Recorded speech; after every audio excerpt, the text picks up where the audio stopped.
The moment they slammed the door in my face and called me the lazy intern, something inside me cracked, but not for the reason they thought.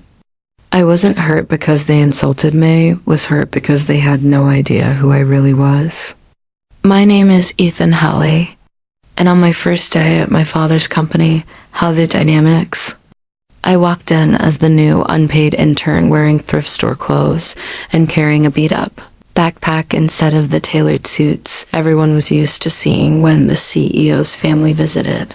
My father wanted me to understand how people were treated when they had no power, no title, nothing to offer but hard work.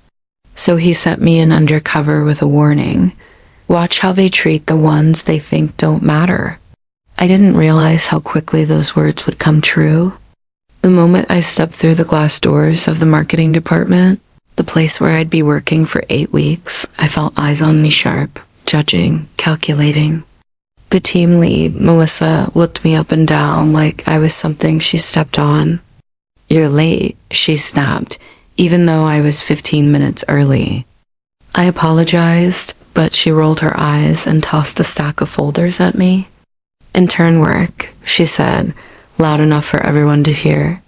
"Try not to mess it up like the last one."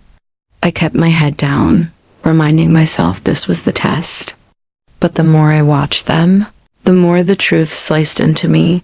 These people didn't just overlook the interns, they crushed them. They dumped impossible tasks on me, mocked me behind my back, and whispered things like, "He probably can't even spell report." I tried to help, tried to learn, tried to show I wasn't useless, but every effort was twisted into something ugly. And the worst part, they enjoyed it. The laughter when I accidentally spilled coffee during a meeting, the sarcastic clapping when I turned in a project early, the smirks when Melissa called me kid, despite being only a few years older than me. Still, I pushed through, telling myself I could handle it. But everything changed the day they framed me for a mistake I didn't make, dragged me into a conference room, and fired me in front of the entire department, never realizing the lazy intern they humiliated was the CEO's son, the one person who could expose everything they'd been hiding. When they fired me, they acted like they were doing the company a favor, like I was some kind of parasite they were finally scraping off. But the truth was far darker than simple cruelty, and I didn't understand that until later, standing outside the building with my badge deactivated and my backpack feeling heavier than ever. The whole thing started that morning when Melissa strutted into the office with a fake smile that always meant trouble, dropped a folder on my desk, and said, "Finish this report before lunch or don't bother coming back tomorrow." I opened it and felt my stomach twist. These weren't just messy numbers or a simple summary. These were financial projections that needed days of work, but somehow, someone had already filled them with ridiculous data that made no sense, data I knew they planned to blame on me. I looked up to protest, but Melissa was already telling the others loudly, "Watch him. He'll probably screw this up too." I worked nonstop, double-checking numbers, rewriting sections, and skipping lunch. But before I could even hand it in, 2 security guards stepped into the office.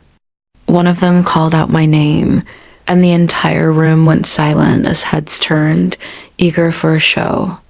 Melissa folded her arms with that satisfied smirk I had come to recognize. "There he is," she said, caught red-handed.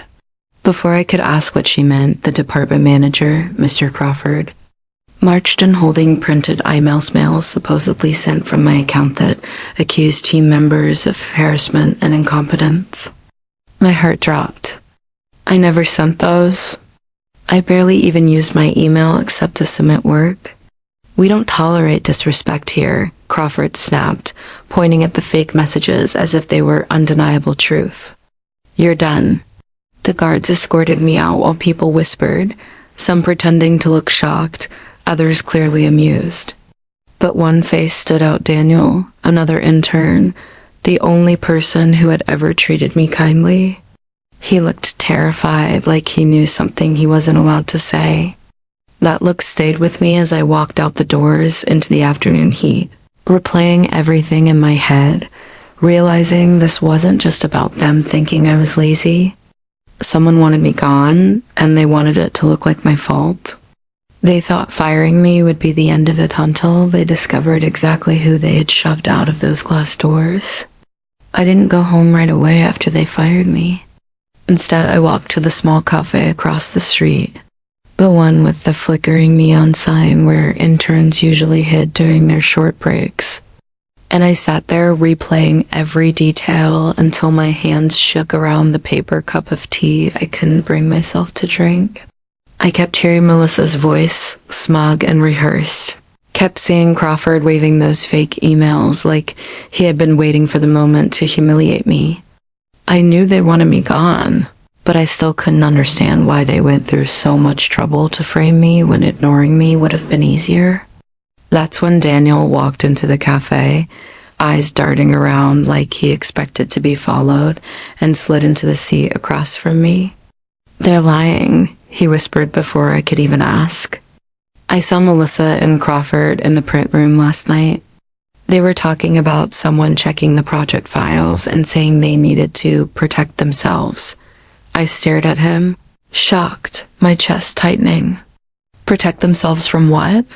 He swallowed hard, glancing at the window. "From you, or from who you really are." He then explained that a week before I joined, the company had announced a surprise audit for our department, something confidential, something only the top executives knew about.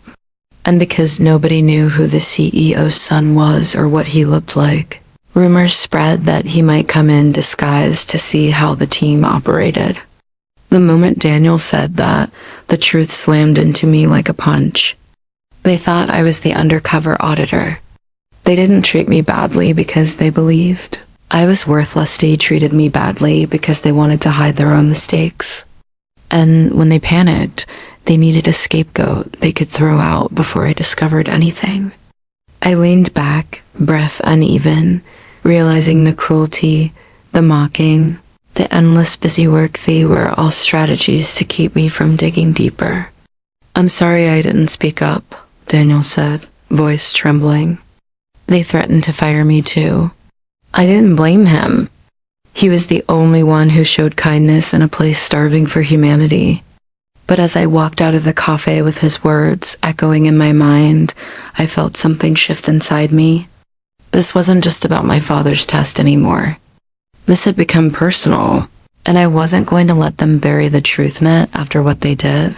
Asterisk, by the time I reached home that evening, the sky had already turned a deep shade of blue, and the city lights flickered like warning signals as I replayed everything Daniel told me, each piece fitting together with a clarity that made my stomach twist. My father was sitting in his study when I walked in, surrounded by towering stacks of documents, his reading glasses perched low on his nose. He looked up when he heard me, expecting an update about my day, but the moment he saw my expression-turned eyes, clenched jaw, shoulders rigid as smile faded. "Tell me," he said quietly, and the words spilled out of me like a dam breaking. I told him about the mockery, the fake emails, the forced mistakes, the way the entire department treated interns like insects crawling beneath their feet. I didn't hold anything back, and my father listened without interrupting, his expression darkening with every detail. When I finished, he leaned back in his chair, folded his hands together, and asked, "Do you want to walk away from this?" The question caught me off guard, but the answer came instantly. No, I want them to answer for what they did. Not just to me, but to every intern they've broken. A heavy silence settled between us, and for the first time I saw something in my father's eyes I hadn't noticed before, pride mixed with a cold determination that told me things were already shifting. He picked up his phone and made one call. Just one. No yelling, no threats, just a calm, clipped message. "Schedule the audit for tomorrow morning, early. I'm coming in." When he hung up, He looked at me again. "You won't go back as the intern," he said. "You'll go back as my son, but they won't know that until I walk in behind you." I swallowed hard, feeling a strange mix of fear and anticipation. Everything felt unreal, like I was standing at the edge of something huge, something irreversible. I didn't want revenge for the sake of hurting them. I wanted justice for the ones who suffered before me, the interns who had left defeated, believing they weren't enough. That night, lying awake in my room, I felt a spark ignite inside me, not anger, but purpose. Tomorrow, they would face the truth. And this time, I would not be the one walking out of those glass doors. The next morning, I woke up before dawn. My heart beat loud in my ears as I put on a simple black shirt and clean jeans, nothing fancy. Nothing that hinted at who I really was, and stepped out into the cold air that felt sharper than usual, as if the world itself sensed what was coming. The drive to Hale Dynamics felt longer than ever, and the glass building rose in front of me like a silent judge waiting for the verdict. I walked through the front doors with my old intern badge in hand, expecting security to stop me, but they barely glanced my way. To them, I was just another nobody returning to clear out my desk. The elevator ride to the 10th floor felt like a countdown, each floor dinging like a warning, but when the doors opened, everything was strangely calm. People were at their desks, typing, chatting, sipping coffee. No one looked at me until Melissa's eyes found mine. Her expression froze, surprise flickering for a split second before turning into that familiar sneer. "You," she said sharply, striding toward me. "I told you yesterday was your last day. You can't just walk in here." Her voice carried across the room, and suddenly all eyes were on me again, but this time I didn't look away. "I'm here to collect my things," I said evenly, and my calmness seemed to irritate her even more. She grabbed my arm, nails digging in slightly. "Make it quick," she hissed. As I walked toward my small desk, I noticed Daniel stealing worried glances at me. But before he could approach, the elevator chimed againly this time. The sound felt different, heavier, like the beginning of something unstoppable. People turned toward the elevator, and I followed their gaze just in time to see my father step out, dressed in a suit darker than his expression. Silence fell instantly. Melissa's hand slipped off my arm. Crawford came stumbling out of his office, face draining of color. Mr. Hale," he stuttered, forcing a smile that looked painful. "We weren't expecting." My father didn't even look at him. His eyes were on me. "Ethan," he said calmly, "are you ready?" A collective gasp rippled through the room. Melissa blinked rapidly, confusion twisting into dread. "Ethan?" She repeated quietly, as if the name suddenly meant something else. And as my father placed a firm hand on my shoulder, the truth began unraveling right there in front of the man. The panic in their eyes told me they finally understood that everything was about to change. The room went so silent you could hear the hum of the overhead lights, and every pair of eyes swung between me and my father like they were watching the floor drop out from under them. Which in a way it had.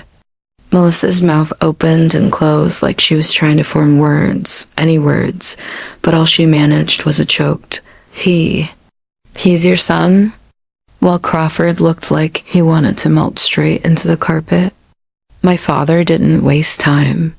He stepped forward with the authoritative calm that made boardrooms fall silent and said, "My son joined this department as an intern to observe how staff treat those with less power." He let that sentence hang in the air, heavy and unforgiving, while several employees shifted uncomfortably, suddenly fascinated with their keyboards. "What he found," my father continued, voice dropping dangerously, "was abuse, manipulation, falsified documents, and a complete disregard for basic human dignity." Crawford sputtered, "Sir, this must be a misunderstanding. The intern your son ... he fabricated emails. My father turned his gaze on him, and I swear the temperature dropped. We both know the emails were fake. Ethan does not have access to internal report accounts, nor would he send messages that conveniently covered your mistakes. Crawford's face whitened. Melissa tried to step in, plastering on a nervous smile. Mr. Hale, if I had known he was your son, I would have. If he had been anyone else, my father cut in coldly. You would have continued your pattern of bullying and intimidation. You would have broken him like you broke the interns who left before him. Melissa froze, her face crumbling. Behind her, a few employees shifted guiltily while others looked down, ashamed. My father turned to me. Ethan, do you want to speak? For a moment, my throat tightened. All the humiliation, the whispers, the unfairness, it all rushed back. But I didn't want revenge that tasted bitter. I wanted justice that meant something. So I stepped forward, voice steady, even as my hands trembled slightly. You didn't just treat me badly, I said, looking at each of them. You treated everyone who wasn't useful to you like trash. You sabotaged people who came here to learn. And when you felt threatened, you lied, you manipulated, and you tried to ruin my life. A ripple of discomfort spread across the room. Today, I finished. You don't get to hide behind your titles anymore.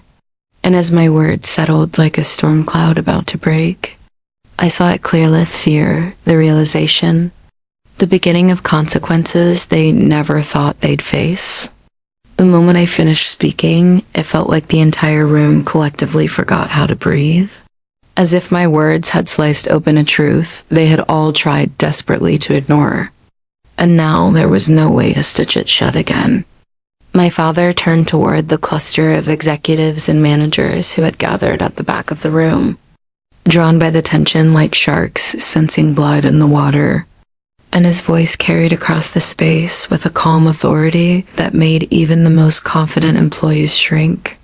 The audit team is already on their way up, he announced, and the quiet gasp that followed told me they all understood what that meant. There would be no time to shred documents, no time to rewrite reports, no time to blame the interns or twist the narrative.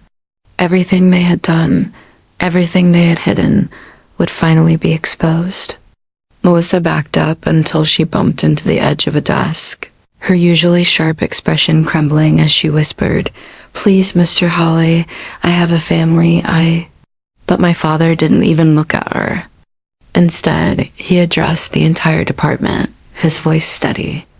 Everyone who participated in harassment, falsification, or retaliation will face the consequences. Everyone who stayed silent while watching others suffer will answer for that silence. And everyone who tried to build this department on fear rather than teamwork will not have a place here anymore." Crawford stepped forward, sweat gathering at his temples, his voice a panicked rasp. "Sir, let's discuss this privately. We can fix this." "We can." My father shut him down with a single glance. "You had years to fix this," he said. "You chose intimidation instead of leadership." As the audit team arrived at 6 people in dark suits carrying tablets and files, the room erupted with nervous whispers. Some employees rushed to their computers as if they could reverse months of wrongdoing in seconds. Others sat frozen, eyes wide with guilt or fear. Daniel approached me slowly, his voice barely above a whisper. "Is this really happening?" he asked. I nodded. "It's time." He looked relieved, but also terrified, like someone who had been waiting for justice so long that finally receiving it felt unreal. As the auditors began calling names, starting with Crawford and Melissa, a strange calm settled over me. I wasn't the scared intern anymore. I wasn't invisible. I wasn't powerless. For the first time since I stepped into this place, the truth was louder than their cruelty and they couldn't silence it anymore.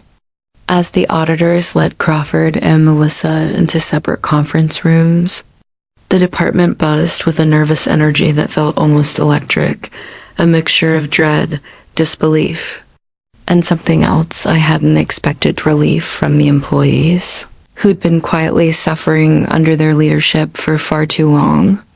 I watched as one of the junior analysts, a woman named Priya who had barely spoken above a whisper since I arrived, slowly stood up from her desk and approached an auditor with a trembling folder clutched to her chest.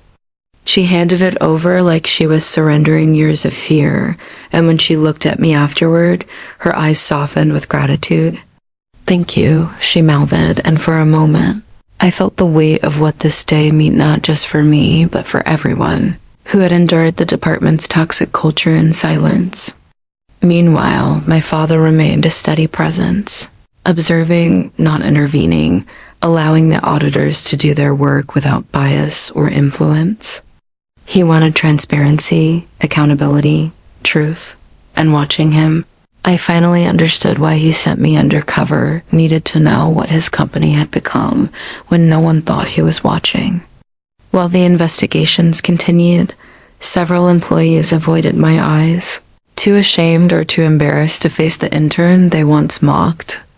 One man tripped over his words, trying to apologize before I gently stopped him. "This isn't about me," I said quietly. "It's about making things better."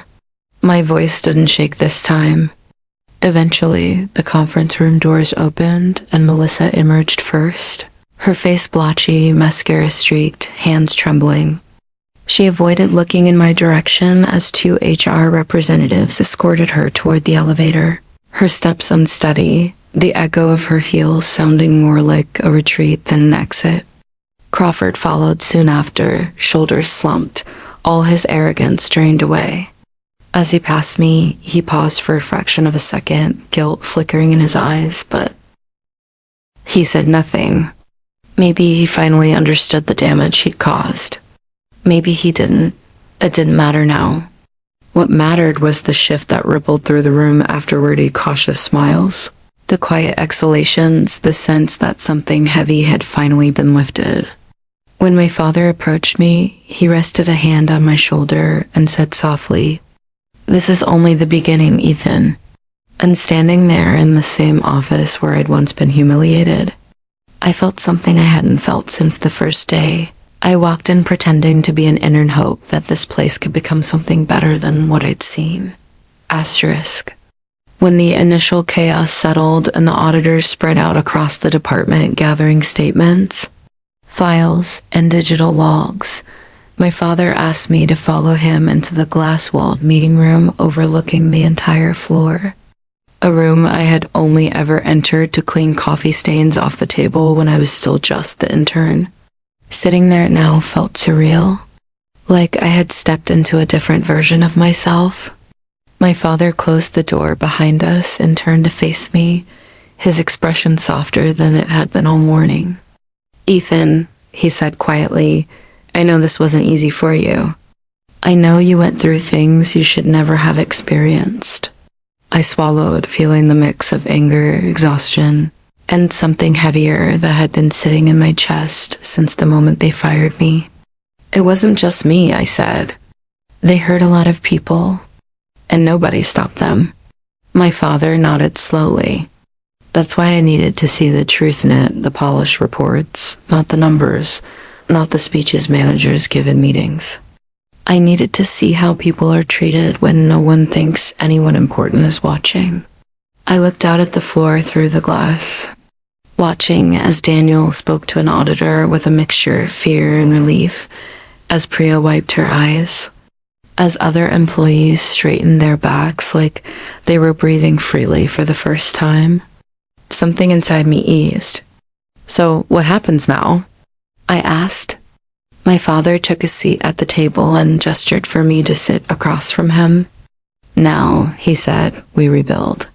Not with fear, not with corruption, but with people who deserve to be here, people who work, who care, who treat others with respect." For a moment, the weight of those words filled the room, and I realized he wasn't talking only about management changes.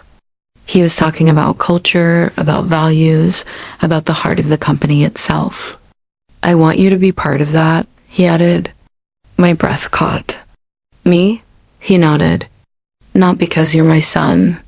Because you understand what this place needs. Because you've seen both sides' power and the vulnerability. I didn't know what to say, but my father didn't push. He stood, opened the conference room door, and said, "When you're ready, join me out there." As he walked away, I stayed for a moment, taking in the view of the floor, the same place where I'd been humiliated, underestimated, and for Edna waiting for something new to begin. Asterisk, I stepped out of the glass-walled conference room with a sense of calm I hadn't felt since my first day as an intern. The floor buzzing with the subtle tension of change, but also an energy that felt almost alive, like the company itself was exhaling after years of holding its breath. Daniel met my eyes and gave a small, hesitant smile, and I nodded at him, silently saying that this time things would be different.